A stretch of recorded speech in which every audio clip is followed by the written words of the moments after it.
Assalamualaikum warahmatullahi wabarakatuh. Perkenalkan kami kelompok 9 yang akan menjelaskan mengenai fungsi protein dari kelas Biomol 01. Adapun anggota kelompok kami Aulia Izzati, Elisa Oktaviana, Hervina Kalinda, dan Fatih Aulia. Penjelasan mengenai protein dalam pembahasan ini dibagi menjadi dua bagian. Bagian pertama adalah protein struktural, sedangkan bagian kedua adalah protein fungsional. Protein fungsional dibagi menjadi beberapa subbab lagi, meliputi protein cadangan, protein transport, protein hormon, protein kontraktil, protein reseptor, protein pertahanan, dan protein enzim. Yang pertama, kita akan membahas mengenai protein struktural. Protein struktural ini berfungsi dalam pembangunan konstruksi tubuh dari tingkat sel. Contoh yang paling umum adalah keratin dan kolagen.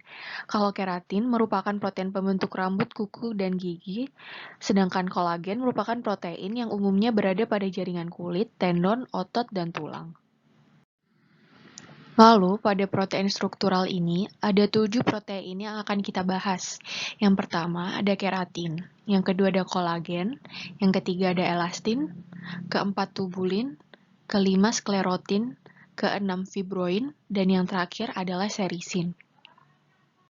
Sekarang kita akan membahas mengenai keratin. Ini ada gambar dari keratin yang berada pada folikel rambut. Keratin ini merupakan protein alami yang berada pada rambut, kuku, maupun gigi manusia. Keratin ini umumnya diproduksi oleh sel epidermis. Pada sel epidermis terdapat keratinosit yang membentuk keratin. Keratinosit ini merupakan pengikat antara saraf kulit dengan jaringan di bawahnya dari epidermis. Pada epidermis, yang letaknya pada lapisan basal, keratinosit ini berfungsi membentuk pelindung yang mencegah masuknya benda asing untuk masuk ke dalam tubuh melalui kulit. Kemudian ada stratum yang merupakan lapisan terluar di mana terkandung keratinosit. Kemudian ada sel squamosa yang terdiri dari sel hidup keratinosit yang fungsinya memberikan perlindungan tambahan. Lalu kita akan membahas mengenai kolagen. Kolagen merupakan stabilisator struktur yang menegangkan serta menahan regangan. Kolagen banyak terkandung dalam vertebrata tingkat tinggi. Kolagen ini termasuk juga dari jaringan pengikat. Hal ini dapat dibuktikan dengan melihat komponen serat dari gigi, tulang, lapisan kulit atau dermis, tendon, dan juga mata, yang sebagian besarnya merupakan kolagen. Jaringan pengikat tersusun atas serat. Serat ini merupakan kumpulan dari fibril kolagen yang tersusun sesuai dengan fungsi biologis jaringan pengikatnya. Nah, fibril kolagen ini berada pada jaringan pengikat. Dan jika diamati melalui mikroskop, berupa garis melintang yang berulang dengan interval 60-70 nanometer. Kolagen yang paling umum memiliki unit berulang 64 nanometer. Lalu ada gelatin yang merupakan turunan dari kolagen. Gelatin ini dihasilkan dari proses pendidihan kolagen yang menyebabkan rusaknya struktur kolagen secara permanen. Gelatin ini akan berbentuk gel jika dilarutkan dengan air. Hal ini dapat terjadi dikarenakan dalam gelatin terdapat rantai samping yang hidrofil dalam jumlah besar. Nah, secara garis besar, kolagen merupakan protein yang memiliki struktur unik. Kekuatan rentang, hidroksilin, dan hidroksipolin atau asam amino yang terdapat dalam protein tertentu. Kemudian, ini ada gambar dari struktur kolagen.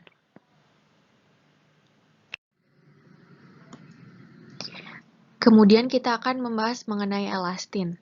Elastin sesuai dengan namanya merupakan protein yang sifatnya elastis. Keelastisannya ini menyerupai penghapus di mana seratnya dapat memanjang beberapa kali lipat dari panjang normalnya. Jaringan yang memiliki elastin dapat ditandai dengan peregangan jaringan tanpa perobekan. Elastin ini tersusun oleh glisin yang jumlahnya merupakan sepertiga dari total, alanin, prolin, dan juga valin.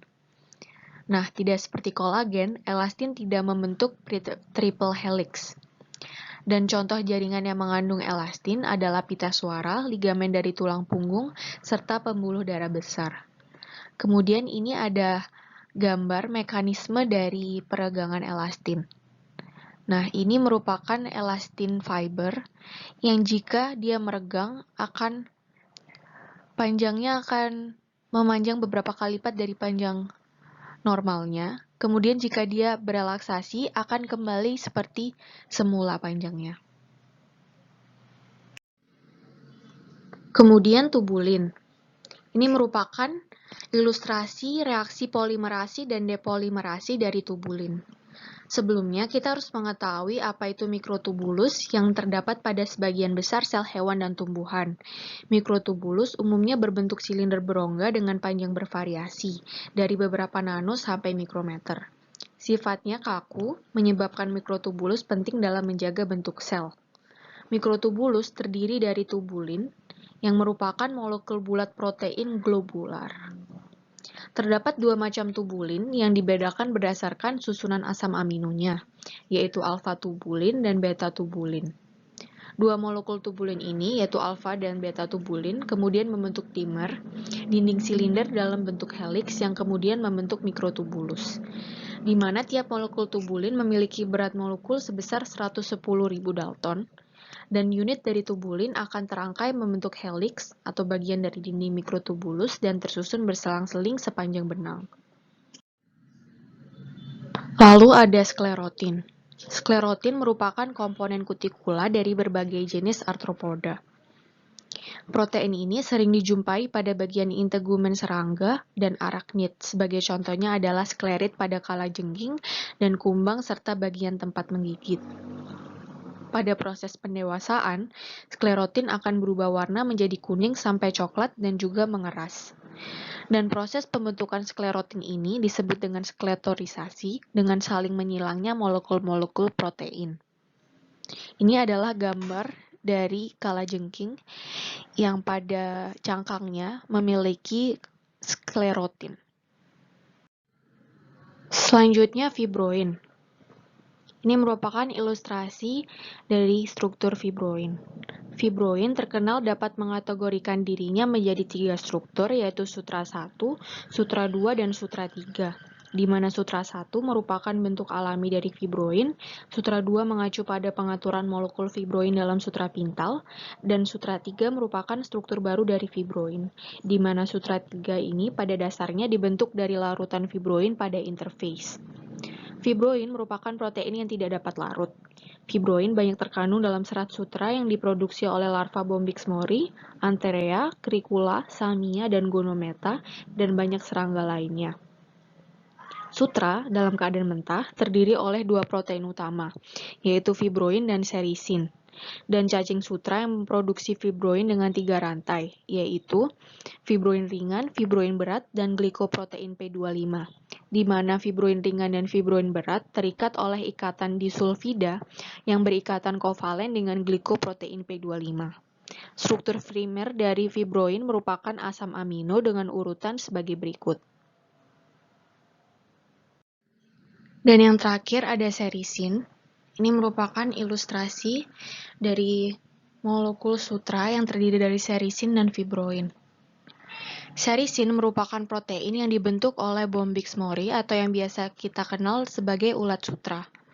Di mana ulat sutra yang tentunya membentuk sutra ini umumnya terdiri dari dua protein utama, yaitu fibroin 70-80% yang telah kita bahas sebelumnya, dan serisin sebesar 20-30%. Dengan fibroin sebagai pusat struktural sutra dan serisin berfungsi sebagai lem yang mengikat dua filamen fibroin yang disebut brins. Serisin terdiri dari 18 jenis asam amino yang berbeda, di mana 32% diantaranya merupakan serin. Sedangkan struktur sekunder terdiri dari lilitan acak yang dapat dengan mudah dikonversi menjadi beta sheet conformation melalui peregangan mekanis dan absorpsi kelembapan. Dan pada serin ini terdapat ikatan hidrogen yang mengakibatkan serisin memiliki sifat seperti lem.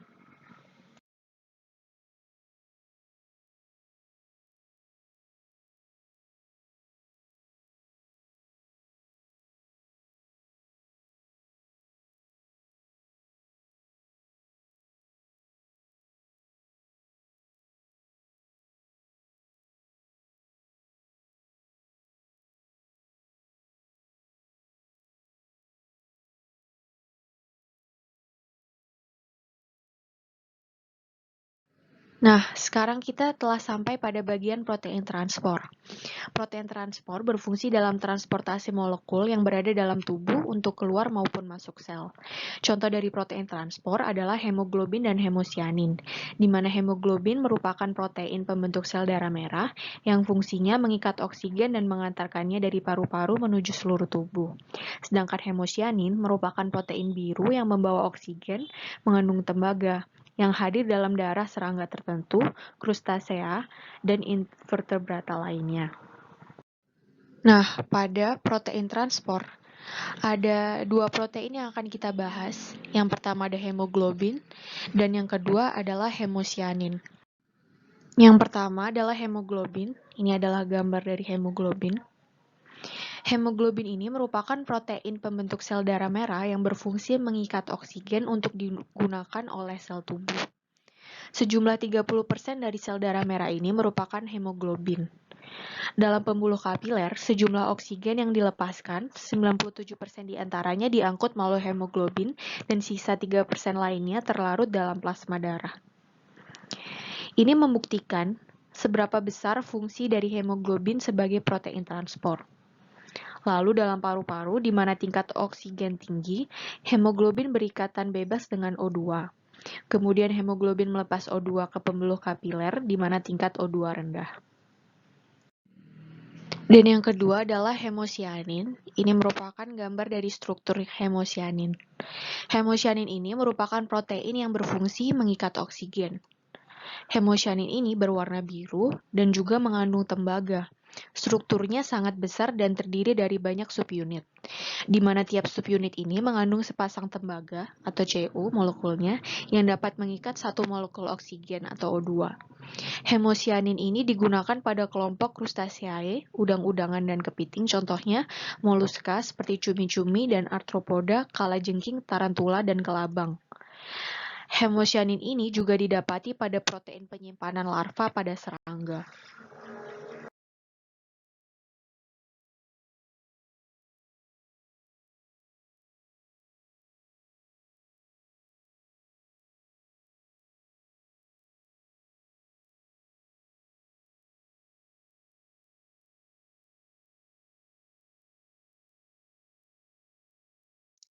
Perkenalkan kembali, nama saya Elisa Oktaviana dan saya akan menjelaskan tentang fungsi protein fungsional selanjutnya, yaitu protein kontraktil. Saat tubuh kita bergerak, akan terjadi kontraksi otot. Saat kontraksi otot inilah peran protein penggerak dibutuhkan. Protein kontraktil merupakan protein penggerak yang mengatur kekuatan dan kecepatan jantung bergerak serta otot-otot saat berkontraksi. Contohnya, pada saat kita menekuk kaki. Hal ini akan melibatkan serabut-serabut otot untuk bergerak. Saat serabut otot bergerak ini, sebenarnya terjadi reaksi kimia yang berjalan dengan sangat cepat. Tubuh mengubah ATP atau bentuk energi kimia yang digunakan dalam tubuh untuk menghasilkan energi mekanis. Proses-proses pengubahan energi kimia tersebut menjadi energi mekanis ini melibatkan protein penggerak, yakni aktin dan miosin dalam serabut otot. Perubahan mekanisnya adalah posisi kaki yang akhirnya berubah dari menekuk menjadi lurus. Pada eukariot yang lebih tinggi, kontraksi otot terjadi melalui pergeseran filamen miosin dan aktin yang saling menyela. Jenis protein kontraktil yang pertama adalah aktin dan miosin.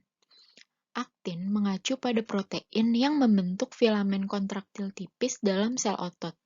Aktin atau G-aktin monomerik globuler merupakan protein dengan berat molekul 43.000 yang menyusun 25% berat protein pada otot.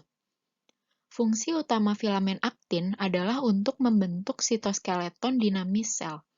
Sitoskeleton memberikan dukungan struktural dan menghubungkan interior sel dengan lingkungannya. Sedangkan miosin mengacu pada protein yang membentuk filamen kontraktil yang tebal dalam sel otot. Miosin menyusun 55% berat protein otot dan membentuk filamen tebal. Miosin adalah protein motor yang menghasilkan gaya dalam kontraksi otot. Protein ini terdiri dari kepala dan daerah ekor. Kontraksi pada otot terdiri atas pengikatan dan pelepasan secara siklus bagian region globuler miosin dengan filamen F-aktin. Interaksi ini menyebabkan filamen aktin dan miosin saling bergeser satu sama lain. Energi dipasok oleh ATP yang terhidrolisis. Protein kontraktil yang kedua adalah tropomiosin. Tropomiosin merupakan molekul fibrosa yang terdiri atas dua buah rantai, alfa dan beta tropomiosin, yang terletak melekat pada F-aktin dalam alur antar filamen.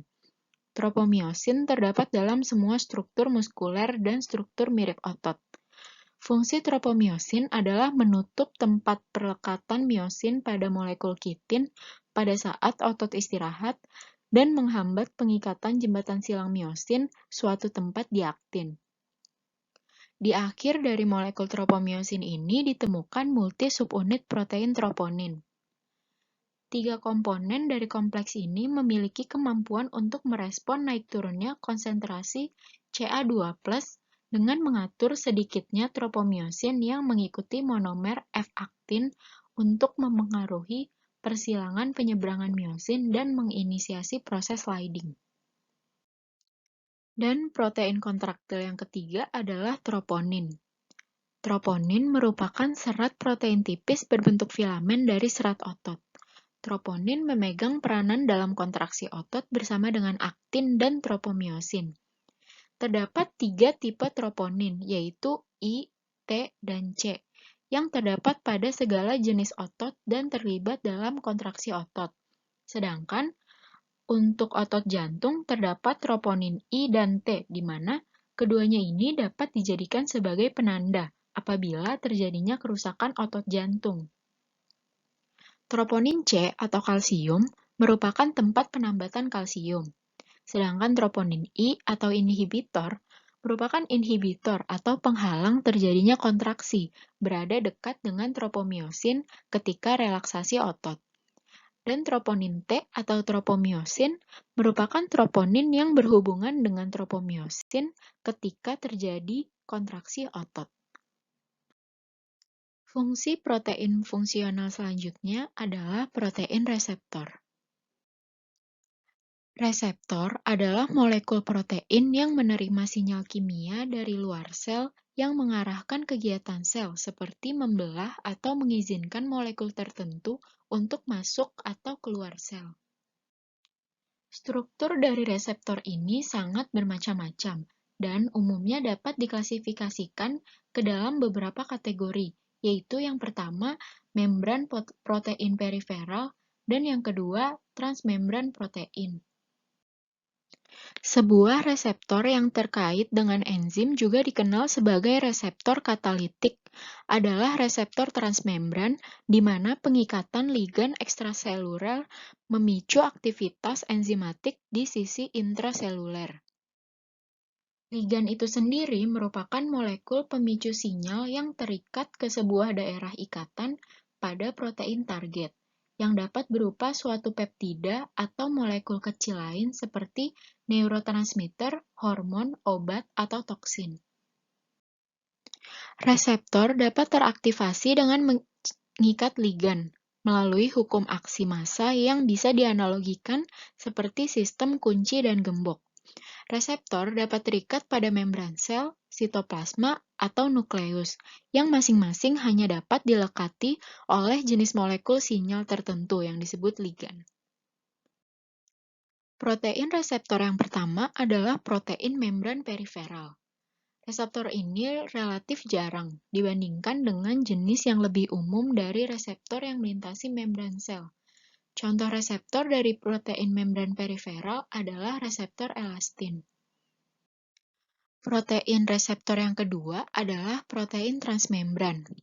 Berdasarkan alur pengiriman informasi ke dalam bagian sel, protein ini dapat diklasifikasikan ke dalam 3 famili, yaitu yang pertama adalah reseptor yang terhubung dengan protein G, yang kedua, reseptor terkait kanal ion, dan yang ketiga, reseptor yang berhubungan dengan enzim.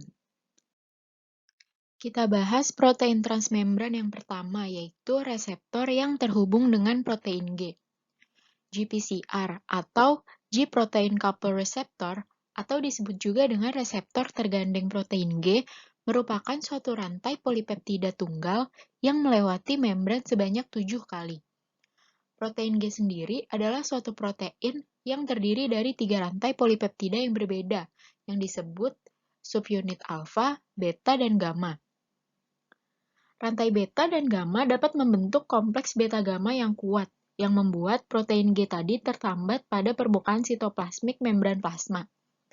Berdasarkan aksinya, protein G ada 3 jenis, yaitu GS atau stimulatory G protein yang bekerja mengaktifkan enzim adenilat siklase, GI atau inhibitory G protein yang bekerja menghambat enzim adenilat silase, dan yang terakhir adalah GQ yang bekerja mengaktifkan fosfolipase pada jalur fosfolipase. Nah, pada GPCR ini terdapat 2 jalur transduksi, yaitu jalur adenilat siklase dan jalur fosfolipase. Kedua jalur ini ditentukan tergantung dengan macam protein G yang terlibat. Yang kedua yaitu reseptor terkait kanal ion. Reseptor terkait kanal ion merespon terhadap ligan yang berada pada daerah ekstrasel kanal. Ligan yang direspon pun biasanya lebih spesifik dan selektif terhadap ion tertentu. Reseptor kanal ion terlibat dalam signaling sinaptik yang relatif cepat dibandingkan dengan melalui reseptor protein G. Ligan berikatan pada reseptor dan membuka kanal. Akibatnya, ion mengalir ke dalam sel, berikatan dengan berbagai protein, dan mengaktifkan berbagai protein. Dan yang terakhir adalah reseptor yang berhubungan dengan enzim. Reseptor yang terkait dengan enzim juga dikenal sebagai reseptor katalitik, di mana pengikatan ligan ekstraseluler memicu aktivitas enzimatik di sisi intraseluler. Reseptor ini merupakan reseptor membran yang terdapat dalam jumlah cukup banyak, terbanyak kedua setelah reseptor yang tergandeng dengan protein G. Reseptor tirosin kinase atau RTK merupakan keluarga reseptor yang memiliki struktur yang mirip satu sama lainnya. Keluarga reseptor ini memiliki satu tirosin kinase domain, yaitu yang akan memfosforilasi protein pada residu tirosin, satu hormon binding domain, yaitu tempat ikatan dengan ligan atau hormon, dan satu segmen karboksil terminal dengan tirosin ganda untuk autofosforilasi. Selanjutnya, kita akan masuk membahas mengenai salah satu jenis protein fungsional lainnya, yakni protein pertahanan. Nah, yang dimaksud dengan pertahanan di sini adalah sistem imun tubuh. Jadi, protein pertahanan ini adalah protein yang berperan dalam sistem pertahanan tubuh atau sistem imun, khususnya sistem imun spesifik. Kalau teman-teman ingat pelajaran waktu kita SMA dulu, ada sistem pertahanan tubuh itu dibagi menjadi 2, yakni spesifik dan non-spesifik. Nah, protein-protein yang terlibat dalam pertahanan tubuh ini ada 2 macam, yakni antigen dan antibodi. Sebelum membahas mengenai protein-protein tersebut, kami akan membahas terlebih dahulu sekilas mengenai sistem pertahanan tubuh itu sendiri. Sebelum membahas mengenai protein yang terlibat dalam pertahanan tubuh, kita akan membahas mengenai mekanisme respon imun tubuh terlebih dahulu. Berdasarkan tahap atau lapisan respon imun ini dapat digolongkan menjadi 2 tipe, yakni respon imun non-spesifik dan juga respon imun spesifik. Kita bahas mengenai yang pertama kali terbentuk atau terjadi pada tubuh kita terlebih dahulu, yakni respon imun non-spesifik. Respon imun non-spesifik ini dilakukan untuk mencegah zat-zat asing masuk ke dalam tubuh kita. Contohnya seperti tubuh kita memiliki kulit dan juga membran mukosa untuk menghalangi zat-zat asing masuk. Atau bisa juga berupa penanganan zat-zat asing yang sudah masuk ke tubuh kita tanpa harus mengidentifikasi zat asing tersebut. Contohnya ada sel darah fagositik yang akan mengeliminasi zat-zat asing dalam tubuh kita melalui mekanisme fagositosis. Sementara respon imun spesifik ini berfungsi untuk mengeliminasi zat asing yang telah diidentifikasi jenisnya terlebih dahulu. Kemudian sistem imun spesifik ini dapat digolongkan kembali menjadi dua tipe berdasarkan letak di mana respon ini berlangsung. Ada respon imun humoral dan juga seluler. Kalau respon imun humoral ini terjadi pada cairan tubuh. Dan respon imun humoral ini melibatkan antibodi atas keberadaan antigen. Tipe respon imun spesifik yang kedua adalah respon imun seluler.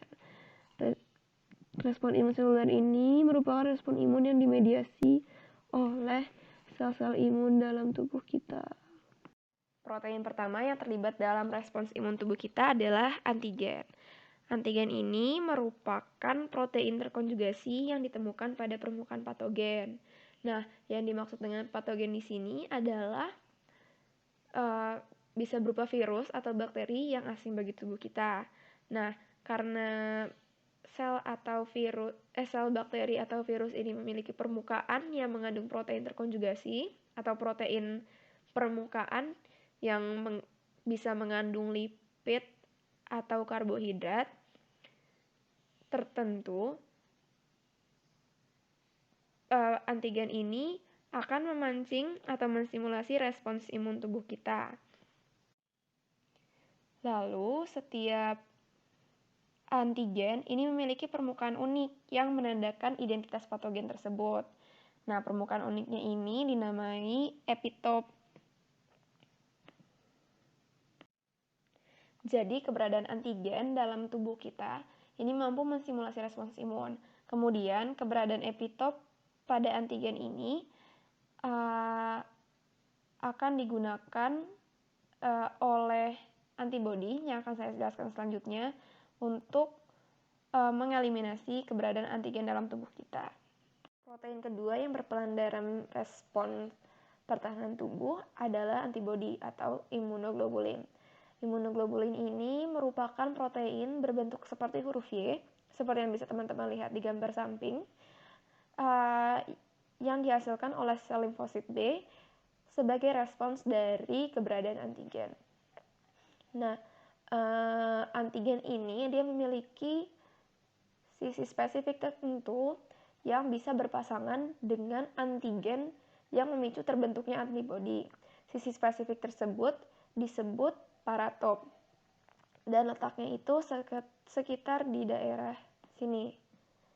Nah, fungsi antibodi ini mengikat antigen spesifik yang memicu antibodi tadi, kemudian mengaglutinasi antigen tersebut sehingga antigen tersebut lebih mudah untuk dieliminasi oleh tubuh kita. Nah, di sini ada gambar yang lebih jelas mengenai struktur antibodi. Kalau teman-teman lihat di sini ada dua macam protein penyusun antibodi, ada yang heavy chain dan juga ada yang light chain. Nah, heavy chain ini terletak di bawah di pangkal huruf Y-nya, sementara light chain ini terletak di cabang huruf Y-nya. Kalau di heavy chain ini dia ini tidak memiliki paratop atau antigen binding site di ujungnya, sedangkan kalau yang di light chain kita punya dua antigen binding site karena light chain-nya terbagi jadi dua juga. Nah, di antara heavy chain dan light chain ini kita punya hinge region. Jadi hinge region ini adalah area dari antibodi yang mampu membengkok dan sedikit memanjang, menyesuaikan agar kedua antigen binding site ini benar-benar bisa mengikat epitop dari antigen secara maksimal. Karena sayang kan kita punya 2 antigen binding site, tapi yang berikatan dengan antigen hanya 1. Nah, untuk jenisnya sendiri di sini ada 3 jenis antibody. Yang pertama ada imunoglobin M, ada juga imunoglobin G, dan juga ada imunoglobin A. Fungsi dari masing-masing antibody akan dijelaskan di slide selanjutnya. Berikut ini ada 5 tipe atau jenis imunoglobulin. Dengan tipe yang paling umum ditemukan adalah tipe imunoglobulin G dengan jumlah sebesar 80%, dan imunoglobulin G ini berikatan dengan fagosit setelah antibodi tersebut berikatan dengan antigen. Berikut ini ada sedikit gambaran mengenai mekanisme respon imun spesifik humoral. Seperti yang kita telah ketahui, antigen ini memiliki fungsi untuk memicu respon imun spesifik. Nah, sebenarnya antigen ini sudah bisa dihilangkan dalam tubuh kita tanpa kita perlu membentuk tanpa kita harus membentuk antibodi. Tapi proses penghilangannya oleh sel darah putih atau sel fagositik ini sangat lama dibandingkan kalau tubuh kita membentuk antibodi. Nah, sel fagosit atau makrofag yang telah mengeliminasi antigen yang dimaksud ini, dia itu akan mengangkut kode yang dimiliki oleh antigen. Nah, kodenya ini dideteksi oleh sel penolong T. Jadi, sel penolong T ini dia hanya mampu mendeteksi kode antigen melalui makrofag, dan dia tidak bisa berikatan dengan antigen. Lalu, sel T penolong ini akan menstimulasi sel B untuk memproduksi antibodi berdasarkan kode yang ia ambil dari makrofag. Nah, kodenya yang tadi diperoleh dari makrofag diberikan ke sel B. Lalu, sel B ini akan memproduksi antibodi yang memiliki paratop yang sesuai dengan kode yang tadi diberikan oleh sel T penolong. Antibodi yang telah diproduksi tadi akan berikatan dengan antigen, lalu memungkinkan terjadinya aglutinasi atau penggumpalan. Nah, patogen yang sudah teraglutinasi akan diberantas oleh sel fagositik dengan lebih mudah. Berikut ini ada tabel mengenai perbedaan antigen dan antibodi. Dapat kita lihat bahwa antigen dan antibodi memiliki fungsi yang berbeda, bahan penyusun molekul yang berbeda, dan juga asal yang berbeda. Selain itu, terdapat juga beberapa tipe sel yang terlibat dalam respons imun tubuh spesifik, meliputi makrofag, sel limfosit B, sel limfosit T penolong, dan juga limfosit T sitotoksik atau limfosit T pembunuh. Tipe protein terakhir yang akan kita bahas dalam penjelasan kali ini adalah protein enzimatik. Protein enzimatik adalah protein yang berperan sebagai enzim dalam tubuh. Enzim sendiri merupakan molekul yang berfungsi untuk mempercepat mekanisme yang melibatkan reaksi biokimia dengan cara menurunkan energi aktivasi. Singkatnya, enzim ini merupakan katalis reaksi biokimia dalam tubuh kita. Nah, ilustrasi mengenai penurunan energi aktivasi dapat kita lihat di gambar sebelah kanan. Pada mulanya, suatu reaksi, sebut saja reaksi pembentukan zat AB, memiliki energi aktivasi yang tinggi. Dengan keberadaan enzim, energi aktivasinya dapat turun dan reaksi dapat terbagi menjadi 3 tingkatan. Nah, keberadaan enzim ini yang dapat menurunkan energi aktivasi akhirnya mampu mempermudah dan mempercepat reaksi. Tetapi, keberadaan enzim ini tidak mampu mempengaruhi kesetimbangan antara produk dan reaktan dalam tubuh kita. Sehingga setelah setimbang, produk atau molekul AB yang diproduksi dari reaksi ini jumlahnya akan sama baik jika reaksi dalam tubuh kita menggunakan enzim atau tanpa enzim. Nah, enzim ini tidak hanya tersusun dari protein saja, tapi terdapat juga molekul non-protein yang menyusun enzim yang disebut kofaktor. Nah, kofaktor ini fungsinya itu adalah untuk mengaktifkan enzim. Kalau suatu enzim tidak punya kofaktor, enzim tersebut disebut apoenzim. Atau di sini istilah lain dari apoenzim ini merupakan enzim yang tidak aktif.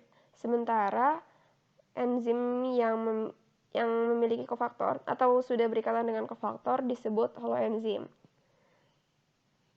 Nah, kofaktor ini dapat dibagi ke dalam dua tipe, yakni gugus prostetik dan koenzim. Apa bedanya? Kalau gugus prostetik ini merupakan enzim yang molekul non-protein yang merupakan bagian dari enzim. Sementara kalau koenzim ini adalah kofaktor yang berikatan dengan enzim hanya ketika reaksi berlangsung saja. Nah, salah satu jenis kofaktor yang paling sering kita dengar ini adalah kofaktor A yang ada di sintesis lipid atau kita lebih sering sebut dengan CoA. Berikut ini ada penjelasan mengenai cara kerja enzim. Tentunya bentuk enzim ini tidak benar-benar seperti ini, tapi dia ini berupa rantai protein yang kompleks. Untuk mempermudah ilustrasi, makanya dibentuk seperti ini. Nah, mirip dengan antibodi dan antigen, enzim ini hanya dapat berikatan dengan substrat tertentu saja. Jadi, enzim ini memiliki active site di sebelah sini, yaitu area enzim tertentu yang dapat berikatan dengan substrat tertentu. Pertama-tama, sebelum reaksi berlangsung, tentunya substrat ini akan masuk ke area active site dari enzimnya. Nah, setelah berada cukup dekat, substrat dan enzim tadi akan membentuk kompleks enzim substrat. Kalau teman-teman lihat di gambar sebelah kanan, kompleks enzim substrat ini ada di titik nomor 1. Jadi, untuk membentuk kompleks enzim substrat ini, kita butuh sedikit energi. Lalu, kompleks enzim substrat ini akan berubah menjadi enzim produk, kompleks enzim produk. Ditandai oleh nomor 2 di sini. Terjadi lagi konsumsi energi. Setelah itu, kompleks enzim produk ini akan terpisah antara produk dan enzimnya. Jadi, produknya ini akan keluar dari active site si enzimnya ke titik nomor 3. Jadi di sini bisa kita lihat bahwa reaksinya ini terbagi menjadi beberapa step yang memerlukan energi antar step lebih kecil dibandingkan kalau kita langsung melakukan reaksi dari dari reaktan atau substrat menjadi produk. Kinerja enzim dipengaruhi oleh beberapa faktor. Di antaranya meliputi suhu, pH, konsentrasi atau jumlah substrat, dan keberadaan inhibitor. Kita bahas dari suhu dan pH terlebih dahulu. Nah, setiap enzim ini memiliki suhu dan pH optimum, yaitu suhu dan pH di mana enzim mampu bekerja secara maksimal. Contohnya, kalau misalkan suhunya terlalu tinggi, enzim yang berupa protein ini dapat mengalami denaturasi. Sedangkan kalau suhunya terlalu rendah, enzim ini dapat menjadi tidak aktif. Sama seperti jika pH terlalu tinggi atau terlalu rendah. Faktor kedua yaitu jumlah substrat.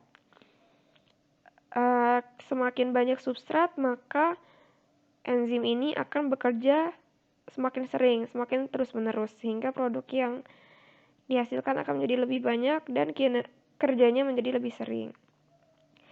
Lalu terakhir ada inhibitor. Nah, inhibitor ini merupakan molekul tertentu yang mampu menghalangi aktivitas enzim. Inhibitor ini dapat dibagi menjadi dua jenis inhibitor, yakni inhibitor reversible dan juga inhibitor irreversible. Kalau inhibitor reversible, sifatnya ini dia hanya menghalangi kerja enzim sementara saja. Jadi enzim ini suatu saat bisa bekerja kembali. Sementara kalau inhibitor irreversible, dia ini dapat membuat enzim tidak dapat berfungsi kembali. Nah, inhibitor irreversible ini dapat menonaktifkan enzim dengan cara berikatan kovalen dengan enzim tersebut, atau dia juga bisa menghancurkan atau mengeliminasi gugus fungsi tertentu. Kalau inhibitor reversible, dia ini dapat berikatan dengan enzim di sisi aktif atau di bagian-bagian lainnya secara sementara, sehingga suatu saat nanti enzim ini dapat tetap bekerja. Selanjutnya, berdasarkan reaksi yang dikatalisis oleh enzim ini dibagi menjadi 7 kelas yang diklasifikasi berdasarkan enzim commission number. Mulai dari 1 hingga 7, kelas tersebut dibagi menjadi oksidoreduktase, transferase, hidrolase, liase, isomerase, ligase, dan juga translokase. Enzim pertama adalah enzim oksidoreduktase. Enzim oksidoreduktase ini berfungsi untuk mengkatalisis reaksi oksidasi atau reaksi reduksi, yaitu reaksi yang melibatkan pertukaran elektron dari zat pereduksi ke zat pengoksidasi. Nah, oksidoreduktase ini dapat dibagi lagi menjadi beberapa jenis, sangat banyak sebenarnya jenisnya, tapi di sini yang dicantumkan hanya 3 jenis saja, yakni oksigenase, yaitu enzim yang melakukan oksidasi suatu molekul dengan cara mentransfer molekul oksigen. Lalu ada juga dehidrogenase, yang mampu mengoksidasi molekul tertentu dengan mengeluarkan ion hidrogen. Lalu ada juga enzim reduktase, yang mampu mereduksi zat tertentu dengan melibatkan perpindahan elektron.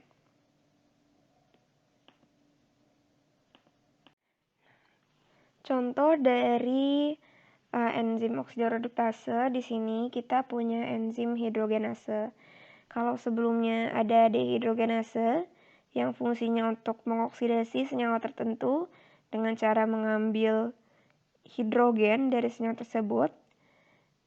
Kalau hidrogenase ini fungsinya adalah untuk mereduksi senyawa tertentu dengan cara mereaksikannya dengan hidrogen. Nah, di sini senyawa yang direduksi adalah NAD+. Setelah ditambahkan ion hidrogen, dibantu oleh enzim hidrogenase, akan membentuk NADH.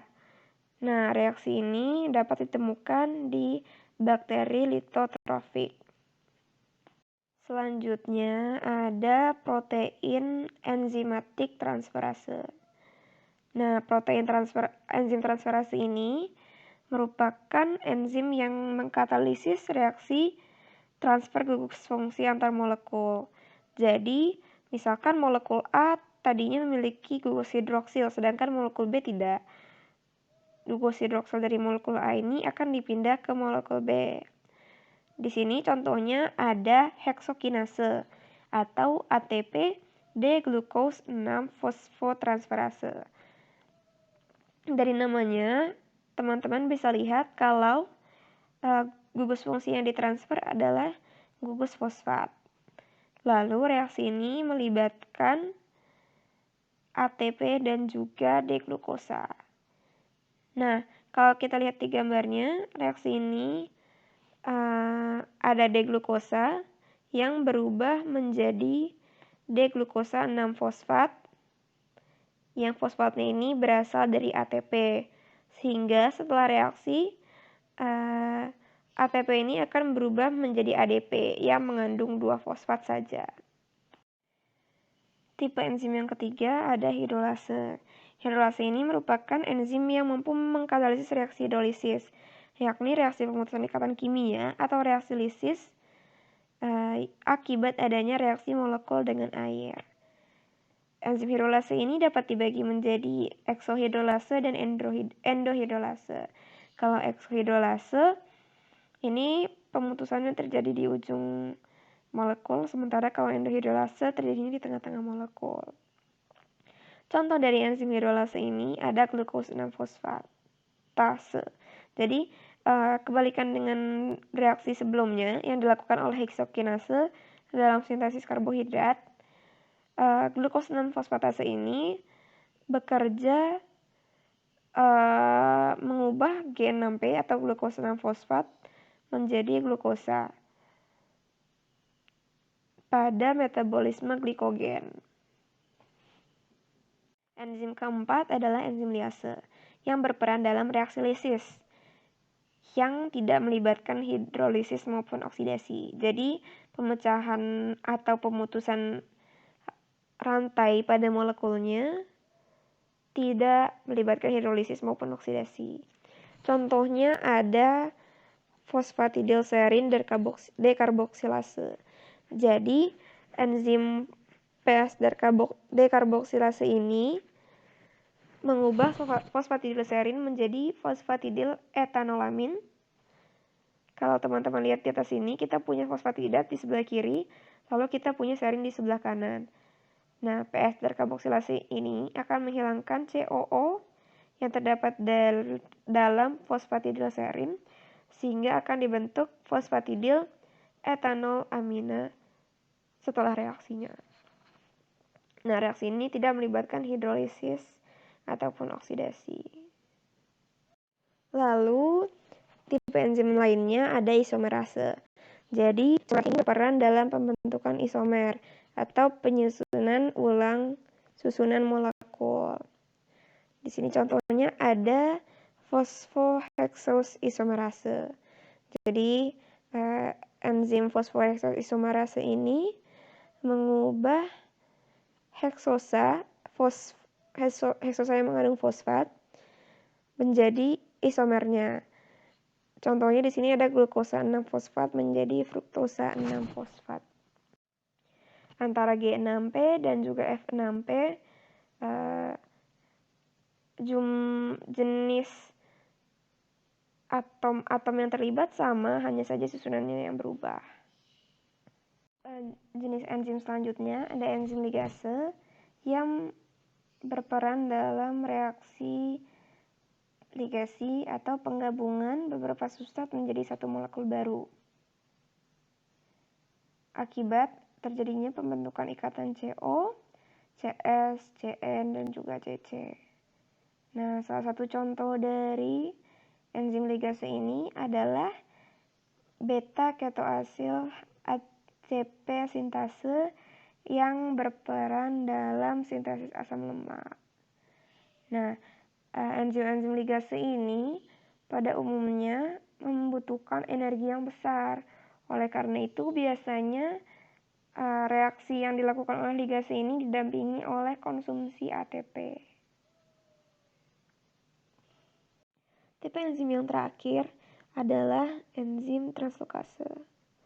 Enzim translokase ini merupakan enzim yang berfungsi untuk mengkatalisis pergerakan ion atau molekul ketika melalui membran. dan enzim translokase berupa protein transporter, seperti yang telah dijelaskan pada bagian protein reseptor. Nah, contoh dari enzim translokase ini adalah ATP sintase atau H+ transporting to sector ATPase.